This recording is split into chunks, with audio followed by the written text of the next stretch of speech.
Amém. Obrigado, meus irmãos. Nós vamos poder sentar.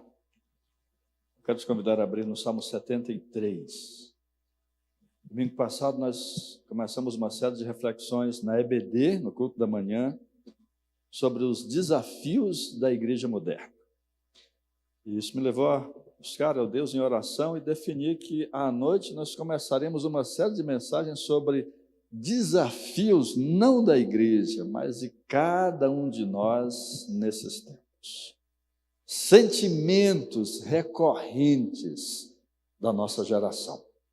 E entendendo, pesquisando quais são os sentimentos que são mais destacados na nossa geração, eu fiz uma lista de vários, e o primeiro que eu quero pensar é o sentimento da inveja. Quando eu comecei a preparar essa reflexão, eu me dei conta que em 28 anos de ministério pastoral, completei agora em março, eu nunca preguei sobre inveja.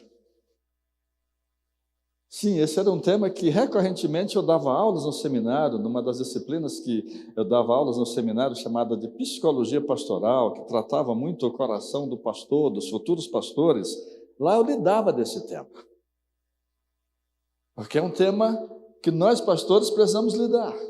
A gente acabou de agradecer, estava bom antes, deixa como estava antes, tá? Não mexe mais, deixa como estava antes. A gente acabou de agradecer porque um casal de missionários vai para uma cidade e ganhou um carrinho. Mas nós temos 13 obreiros na igreja e só um ganhou o carrinho. E os outros 12 não merecem? Esse tipo de sentimento era muito comum a gente discutir. A gente até falava de uma história de um certo monge que era uma grande pessoa que os demônios, era uma historinha judaica. Os demônios não conseguiam levar aquele monge à tentação. Colocavam a questão da sexualidade, colocavam a questão do orgulho, colocavam a questão das riquezas, e aquele monge não caía. Até que um demônio mais experiente disse, eu vou lá. E chegou lá e simplesmente disse, teu irmão foi promovido. E a oração daquele monge começou a ser diferente. Com os pastores eu sempre ensinei que aquele que consegue vencer a inveja é capaz de vencer praticamente qualquer tentação. Mas como fora do ambiente pastoral, me dei conta de que em 28 anos de pastorado eu nunca havia pregado sobre inveja. E analisando os motivos do meu coração por nunca ter feito isso, talvez fosse assim, um certo medo, porque a inveja na nossa cultura, ela está muito atrelada a misticismo, né? Você tem o medo do olho gordo, isso não existe olho gordo. Tem olho verde, olho azul, tem olho com algumas enfermidades, miopia, astigmatismo, mas olho gordo nunca vi. O corpo todo pode ser gordo, mas o olho, não. Então não existe isso. Então por que falar de inveja se não existe essas coisas do misticismo? Aquelas frases de para-choque que você só vê em Fiat 147, você só vê em Corcel, você só vê em carros mais antigos, que é, não me inveje, trabalha. A gente não vê isso em carros maiores, a gente não vê isso em ambientes maiores, como se fosse um sentimento que parece que não precisava de tanta atenção, aquela plaquinha, Deus te dê em dobro tudo que me deseja, é uma certa fuga de na minha ideia de não pregar, uma certa fuga desse misticismo que não tem nada, absolutamente nada de verdade. Absolutamente nada de verdade.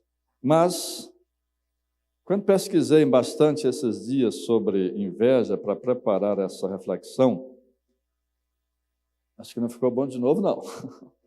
Eu me deparei com o fato de que esse é um sentimento muito presente na era moderna. O menino está tirando a foto daqui de baixo, dá um exemplo da era moderna. Quando tira a foto aqui de baixo, eu fico mais gordo. Então, era melhor que as fotos de rede social viessem daqui, não de baixo, porque de baixo pega mais aqui. Esse é um sentimento da era moderna, essas comparações da era moderna, da era das redes sociais. Já pedi, essa aí você não posta. Esse é o sentimento. A Meta, dona do Facebook, ela entende que esse sentimento está muito, muito presente nas redes sociais que ela administra, como Facebook e Instagram. Está tão presente que ela é a principal causa de depressão para adolescentes, segundo a Meta. A comparação entre corpos, a comparação entre sucesso, o medo que o adolescente tem da vergonha, essa comparação é inveja. Está muito relacionada com depressão. Algumas pesquisas com homens em Israel, em outros países, como a Austrália, demonstrou que os homens também fazem essas comparações. Eu acabei de dar um exemplo aqui, eu não gostei da minha foto tirada de baixo, porque me deixa mais guerra agora, somente com homens. Mostrou que esses sentimentos são iguais, não só na adolescência ou no feminino, que tem mais a tendência de comparar. As mulheres são mais fáceis, tem mais essa cultura da comparação. São presentes nos homens também. E há pesquisas que mostram isso, inclusive no LinkedIn, que não deveria ser uma rede em que isso estava tão presente, mas está. E, na verdade, a inveja é uma das principais causas de um péssimo ambiente de trabalho. A sabotagem que há entre colegas de trabalho, aquele clima pesado, é um dos principais fatores de estresse. Quem trabalha no ambiente público, no primeiro setor, né, no governo, nos concursados, sente isso ainda mais, porque não tem tanto o risco da demissão, então é mais traumática aquela relação. É uma das principais causas de turnover, ou seja, do alto número de saída e entrada de funcionários de qualquer empresa, é esse ambiente criado pela inveja, ambiente que cria a sabotagem, que cria o estresse, que cria as dificuldades de relacionamento e difíceis, às vezes, de comparar, de evitar. E há uma certa justificativa na nossa geração para isso. Porque a nossa geração, ela entende a comparação até como uma coisa positiva. Muitos dos coaches de hoje, muitos dos perfis, muitos dos escritos que temos nos nossos dias, são escritos que tentam mostrar pessoas de sucesso, tentando despertar em cada um uma certa inveja positiva, para que cada um queira também ter aquele sucesso.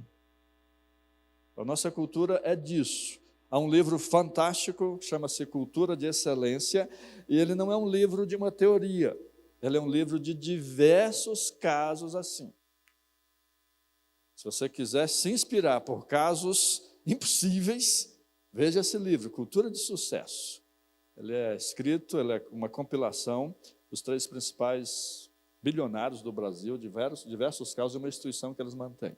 Lehman, Paulo Lehman e outros são os que mantêm essa instituição, que valoriza isso, essa comparação positiva. Gente, por exemplo, como um homem que fez um teste para um doutorado na Alemanha e passou, só que ele ainda não tinha terminado o mestrado no Brasil.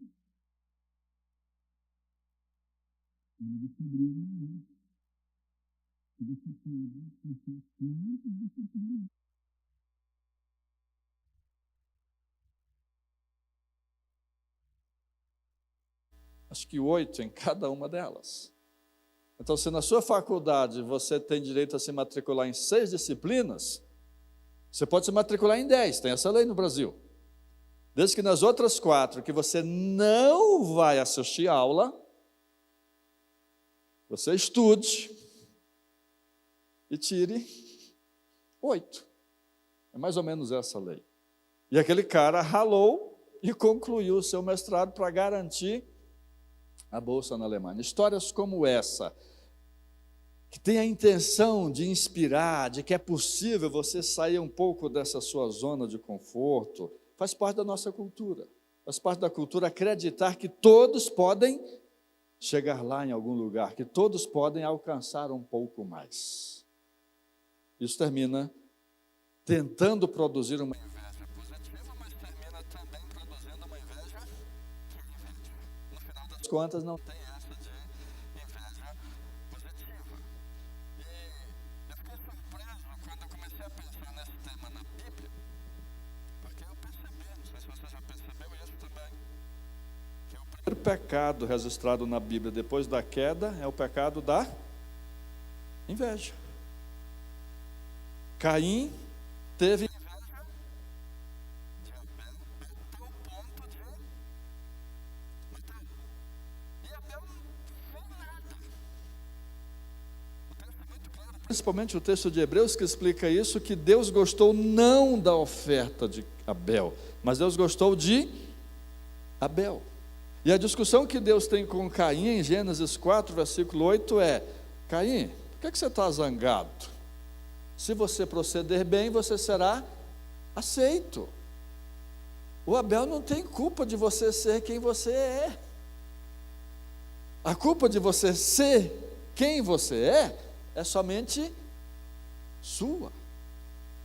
Mas quando Deus tem essa conversa com Caim, Abel já tinha sido assassinado. Então você percebe nessa introdução que sim, a inveja não tem espaço para a cultura brasileira de acreditar no olho gordo, de que alguém tem inveja de você e isso vai destruir você. Não, não tem espaço para essa crendice, independente de ser a convicção de muitos no Brasil, biblicamente não se sustenta. Não há emissão de energia de um para o outro. Nós não cremos nisso, a Bíblia não fala disso. Mas sim, um ambiente de trabalho pode ser um ambiente terrível por causa da inveja. Mas eu queria pensar no que a inveja pode causar em nós. E por isso eu pedi para você abrir no Salmo 73.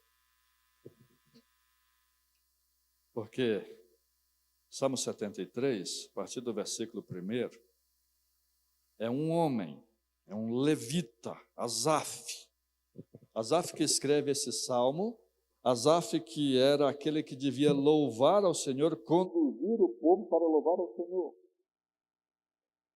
Os nossos levitas, a gente tem um tempo de oração todos os dias antes do culto começar.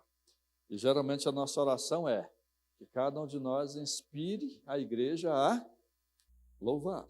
Esse era o papel de Asaf. Asaf, inclusive, compunha músicas. Asaf era aquele que, sem microfone, sem todas as técnicas que temos hoje, inspirava as pessoas a dizer: Deus é bom. Esperamos hoje, Ele é a cura. É melhor estar aqui do que em qualquer outro lugar. Mas Asaf confessa no Salmo 73 que não, isso não foi sempre. Ele diz, versículo 1, verdadeiramente, Salmo 73, 1, verdadeiramente Deus é bom para com Israel, para com os limpos de coração. Eu tenho certeza disso, diz Asaf. Não tenho nenhuma dúvida que Deus é bom para com os limpos de coração. Mas ele confessa o seu pecado. Versículo 2. Quanto a mim, os meus pés quase se desviaram.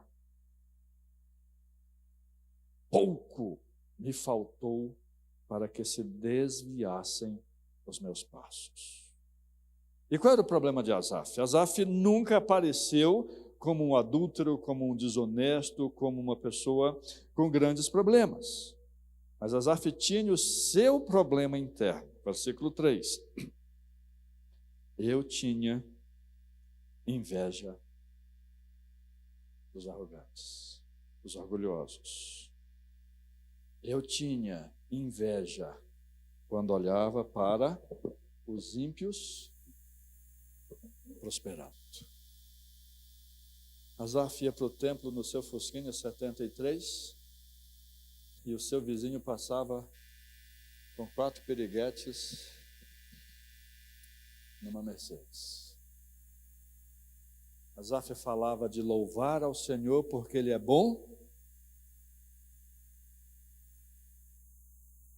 mas ele olhava e achava que Deus era melhor com o seu vizinho que não confiava em Deus. E ele reconhece que isso era inveja, era entender, e essa é a raiz da inveja. É você questionar a justiça de Deus, questionar os atos de Deus. Porque Asaf estava pensando que pela sua condição, ele merecia certas coisas que Deus estava dando para o outro. Há uma oração que é o limite disso. Quem está na fila do transplante, ora pelo quê?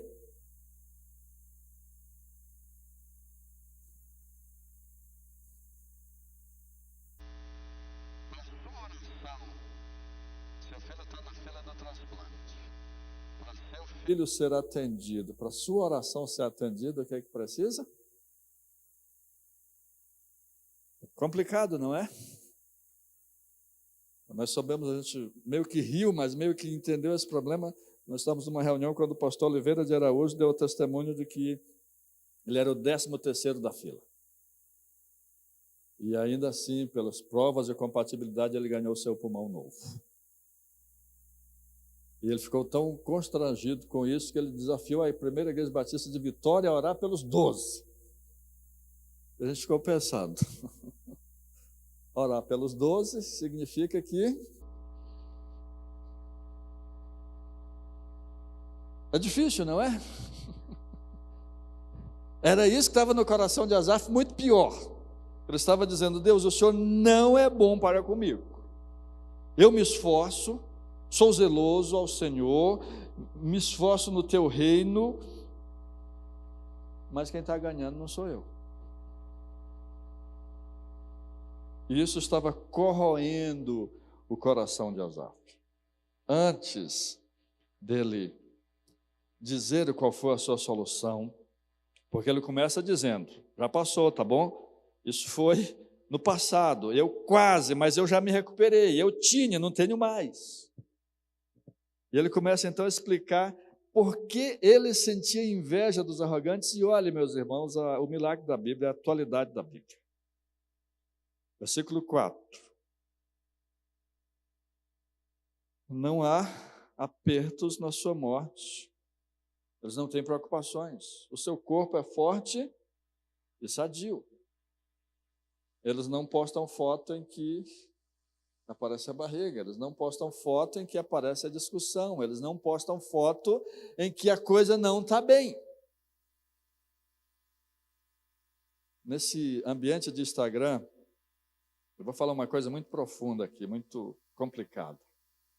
Comecei a observar uma coisa.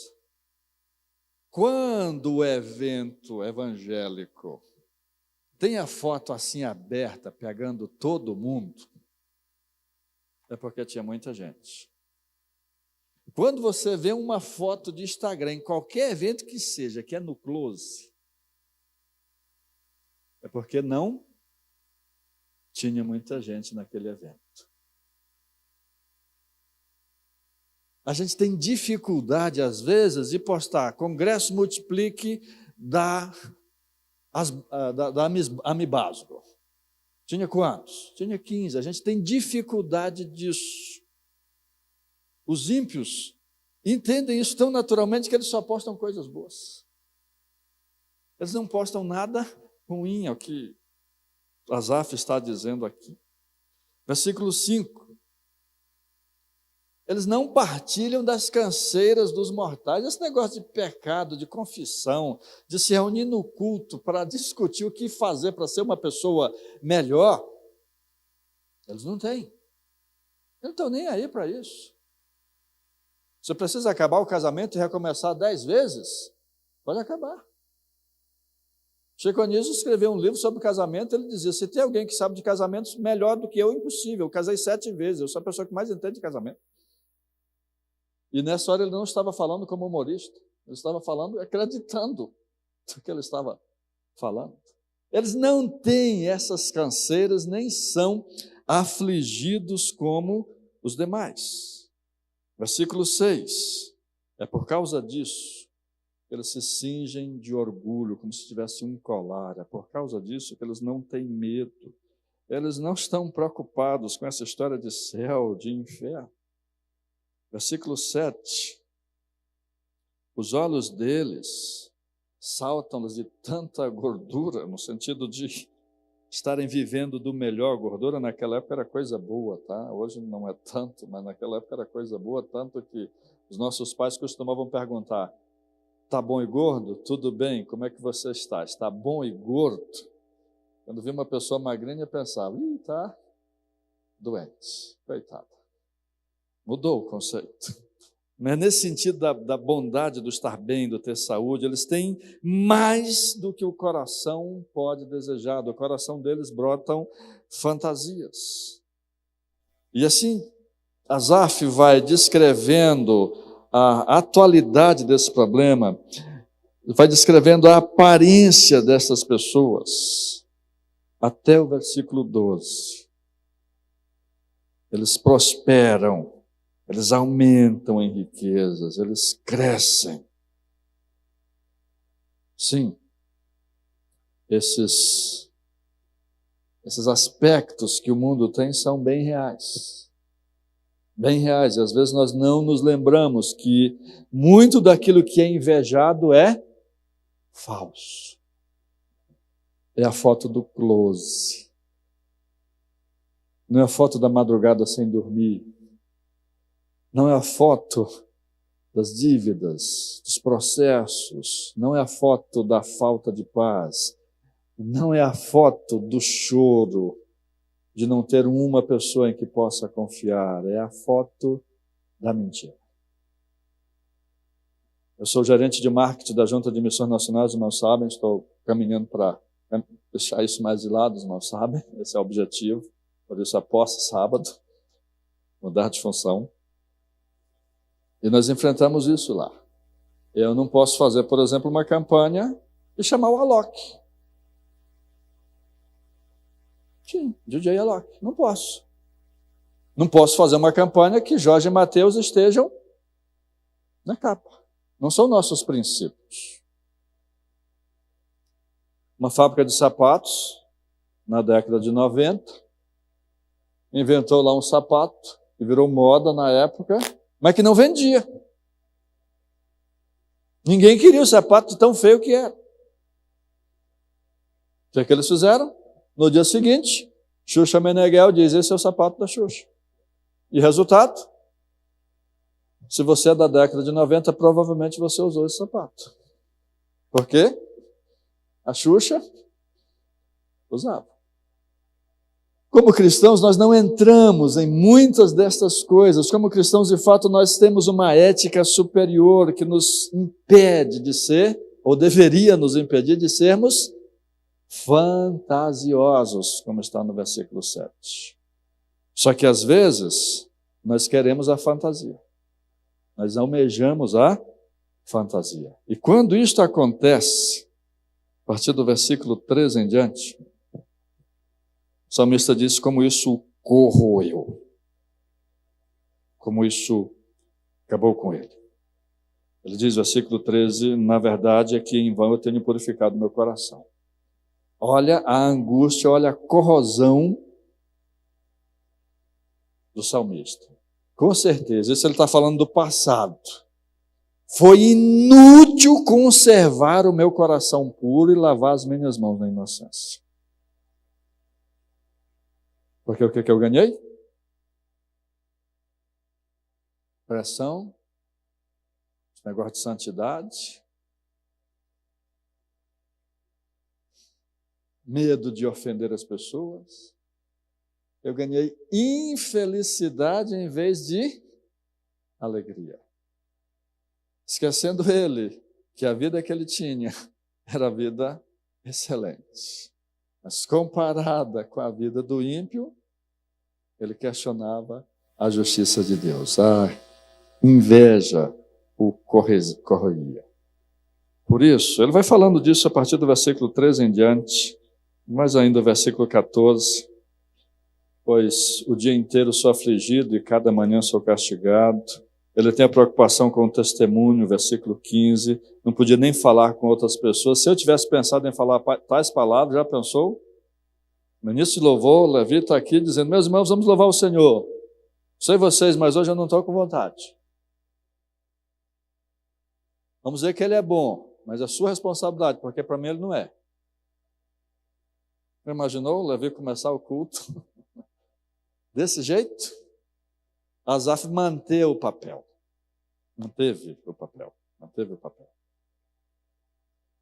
Isso consumia. Como consome. Por isso que sabe qual é a solução para a inveja?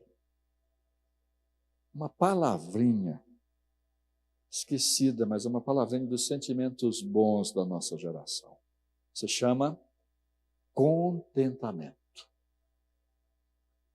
Contentamento, ela é a melhor palavra, porque é diferente de acomodação.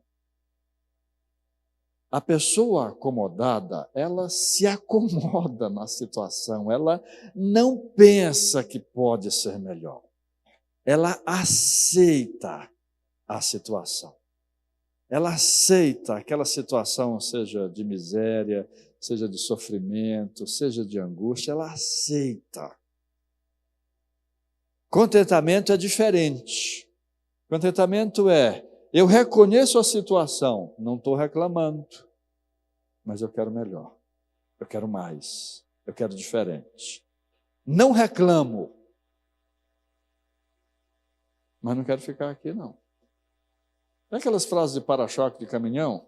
Não tenho tudo que amo, mas amo tudo que tenho. Lembra dessas frases? É isso que é a ideia de contentamento, que é a solução para esse sentimento tão corrosivo. E como foi que Asaf resolveu isso? Como foi que Asaf desenvolveu essas coisas? Versículo 17 ele começa a falar. E a primeira coisa que ele diz é, isso tudo estava no meu coração. Isso tudo estava me matando. Mas teve um dia que eu entrei no santuário de Deus. Mas Asaf, todo dia, 9 da manhã, 3 da tarde, você estava no santuário de Deus. Todo dia, nos horários dos sacrifícios, você estava lá. Como assim entrou no santuário? O que a gente entende que ele está dizendo? Que naquele dia ele entrou. Ele não só foi, mas ele de fato estava presente. Foi o primeiro culto de Asaf, depois de muito tempo. E aquele encontro de entrar no santuário, ele vai descrever tudo o que aconteceu na vida dele, você pode continuar a leitura, fez ele fazer um exercício. Eu te convido a fazer, bota sua mão assim na sua frente, assim, como se fosse um espelho. Imagina essa mão como um espelho. Olhando para você, agradeça. Como se fosse um espelho, reconheça as bênçãos de Deus na sua vida. Essa dinâmica eu vou chamar de espelho-janela. Do outro lado, meio que abrindo os dedos, meio que como que vendo essa mesma graça que você viu em você, virando essa mesma graça para que você veja as outras pessoas e deseje o melhor para elas. No espelho você vê a bênção de Deus na sua vida. Isso não é um exercício ridículo, isso não é um exercício que você tem que inventar. É real, a bênção de Deus está na sua vida. Talvez você esteja olhando tanto para outras coisas que não vê a bênção do Senhor na sua vida. Talvez você esteja olhando tanto para outro casamento e não vê como é bom o seu. Talvez você esteja olhando para outros pais e não perceba como os seus são bons, mesmo com as neuras deles. Mesmo. Reconhecer a bênção de Deus sobre nós e honestamente desejar a bênção de Deus sobre os outros. É isso que Asaf faz. Ele compreende, inclusive, o destino, o vazio destas pessoas. Ele compreende a miserabilidade dessas pessoas, porque ele diz: eu entendi o fim deles. Eles têm algo que é frágil, versículo 18. Eles estão em lugares escorregadios. Eles têm uma situação que é passageira. Mas por Asaf estar firmado no Senhor, Asaf entende que é capaz de passar por toda e qualquer circunstância. Eu lembro de um dia. Naquela época eu era diretor executivo da convenção lá no Piauí, depois de ter dirigido 950 quilômetros, mas eu tinha o meu compromisso, eu tinha marcado com meu filho que a gente iria assistir um filme. Acho que era do Gelo 3 ou 4 naquela época. 3. E mesmo tarde da noite, já depois das 9, eu levei o meu filho para o parque do shopping, e um garotinho olhando, sem pai, sem mãe. Eu perguntei pelos pais, os pais estavam na praça de alimentação, bebendo, comendo, e eles sozinhos. Ou seja, levaram para o shopping e deixar o filho solto era o lazer do filho. Tentativa de ensinar o Lucas alguma coisa, eu pedi para o Lucas pagar brinquedos para aquele menino. Mas uma alegria no coração por poder fazer isso. Na volta para casa, eu vi alguns adolescentes numa briga de rua. E eu me vi, porque como adolescente, eu tinha as minhas próprias dificuldades, eu poderia ter sido preso como adolescente pelas coisas que me envolvia. E alegre por ter saído daquela. Antes de chegar em casa, passei por um pancadão de som. Uma turma numa orgia mesmo. E eu pensando, a moral de cada um, cada um escolha a sua moral, faça o que quiser da sua vida. Mas dificilmente dali vai sair uma boa família. Dificilmente dali teremos adultos, idosos, firmes, seguros, com um futuro seguro. Porque dali não sairão casamentos que valem a pena para a vida. Dali será divórcio após divórcio. Eu louvei a Deus pela minha família. E quando cheguei em casa, no conforto da minha casa, eu olhava para minha mãe e dizia: Senhor, eu tenho muito mais do que eu preciso. Muito mais. E virando a mão eu podia dizer: abençoa cada um deles, aquele jovem, aquele menino do shopping, aqueles adolescentes da briga, aquela turma do pancadão, abençoa eles, porque o que eu experimento, eu queria que eles experimentassem. Eles que têm que ter inveja de mim, se fosse o caso, não que tenha inveja, sentimento ruim, mas eu que estou bem. Asaf começa a compreender isso a tal ponto que a sua última palavra é, versículo 28, para mim, bom é estar perto de Deus. Eu faço do Senhor Deus o meu refúgio, para proclamar todas as suas obras. É assim que Asaf termina, com total confiança no Senhor. Os nossos obreiros, não que eles estejam com inveja de forma alguma, só colocando a situação, crendo nisso, não vão ficar se perguntando, mas por que um carrinho para o Cássio e não para todos? Porque bom é estar perto de Deus. E assim todas as bênçãos, nós vemos que elas vêm de Deus e nascerá em nós esse contentamento. Amém? Se você está sofrendo inveja, minha palavra para você é: não deixe de ser quem você é. Não queira ser outra pessoa. Nem que você morra como Caim morreu. Mas te garanto, Caim estava mais feliz ao morrer sendo quem era do que se tivesse sido outra pessoa por causa de, ou melhor, Abel. Abel morreu feliz, mas teria vivido uma vida totalmente infeliz se tivesse mudado para agradar Caim. Outro exemplo bíblico que a gente tem é Daniel. A turma lá do palácio, o palácio era cheio de inveja. E quando Daniel subiu, ficou acima de todos, a turma deu um jeito de tentar puxar o tapete de Daniel. E propuseram um pacto, uma lei, em que ninguém podia adorar a Deus a não ser ao rei. Não o rei adorar, né? Mas só podia adorar ao rei. E o que Daniel fez? Foi para o seu quarto, abriu todas as janelas e orou. Porque ser quem Daniel era, valia a pena ir para a cova dos leões. Entende? Seja quem você é, não tente mudar, não queira ser outra pessoa, não queira se adequar. Continue sendo quem você é. Não sei se eu estou sendo claro, mas eu estou querendo dizer que, às vezes, essas comparações nos fazem ser outras pessoas.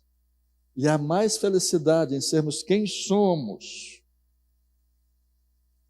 do que essa criação, essa ilusão que é o que se mostra em rede social. Essa invenção, essa ilusão do que se mostra no mundo. Pastor, mas eu queria o que tem lá porque o que eu estou experimentando aqui está ruim mesmo.